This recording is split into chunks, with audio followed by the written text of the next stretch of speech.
An Oklahoma City company says it's developing a towing system that will revolutionize the way airplanes maneuver around airports. It's an automated taxi system they say will save a lot of money and promote green energy. Reporter Steve Shaw hits the road for Ardmore's Municipal Airport to find out how it works. For the past 18 months on the south end of this Ardmore Municipal Airport runway built during World War II, a company called Aircraft Towing Systems has been building something they believe will completely change what we see when we fly the friendly skies. I wish we could fast forward 100 years from now, because he said, this is the way we will move aircraft around airports. Aircraft Towing Systems, or ATS Worldwide, CEO Vince Howey spent 29 years in the U.S. Air Force. After his retirement in 2013, he became Oklahoma's Aerospace and Defense Director.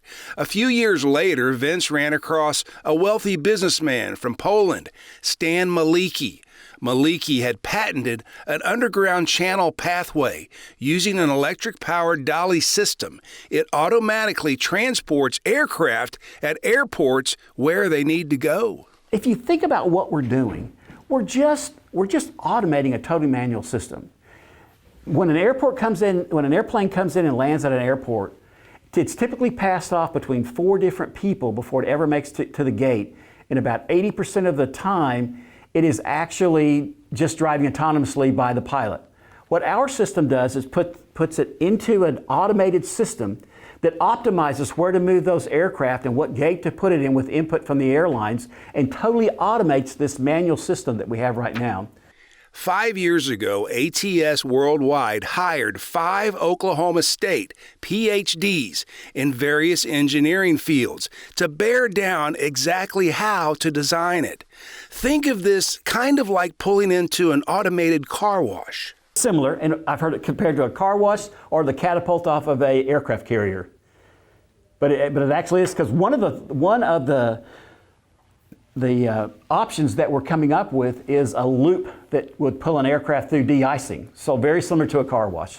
The biggest selling point for this is planes use a lot of gas. 80% of the commercial fleets out there are 737s or A320s.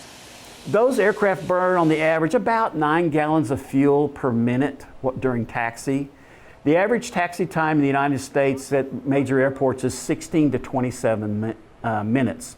So if you take that 9 gallons of fuel burn per minute times 16 minutes, and the airports can have 200 to 800,000 movements per year, times those number of movements, times the $3 or $4 a gallon, it turns into real money pretty quickly. Howie says this electric system will be much more cost efficient than using gas. Once the aircraft enters onto the tow dolly and we chuck those nose landing gear, he can shut his engines off then he starts saving fuel, there's less emissions, noise, we have positive control of the aircraft, so less collisions. All the benefits start kicking in once they enter into our system. It's unbelievably cool. Michael Shoemaker's Oklahoma City-based construction company is building the concrete channel, structural steel, and electrical components that will make up the prototype. He says it will be finished and ready for testing by June. Not a particularly difficult build, but when you are dealing with the aeronautics side of this, their level of tolerance versus vertical construction is the percentages are much different. My level of tolerance on a project of this nature is fractions of a percent. When you say level of tolerance, you just got to be right. You've got to be dead right on. State Commerce Department Executive Director Brent Kisling says Oklahoma already has the world's largest maintenance, repair, and overhaul facility at Tinker Air Force Base and the world's largest commercial MRO, American Airlines, in Tulsa. He thinks ATS Worldwide is onto something that will change the world of aviation. We are an airplane state. A lot of folks don't realize that here within the state of Oklahoma, but our second largest employer is the aerospace industry. I think we don't kid ourselves. The biggest challenge will be the FAA. To get this certified for sure. First ones that we install will probably be at airports and facilities that don't require FAA certification. The first full system may even be outside of the United States. I don't see that as a bad thing because then the FAA will be able to study it. Once we're down the road with this, they will take no personnel out there to actually move an airplane or equipment, and it's done electrically, not with diesel-powered or gasoline-powered tugs.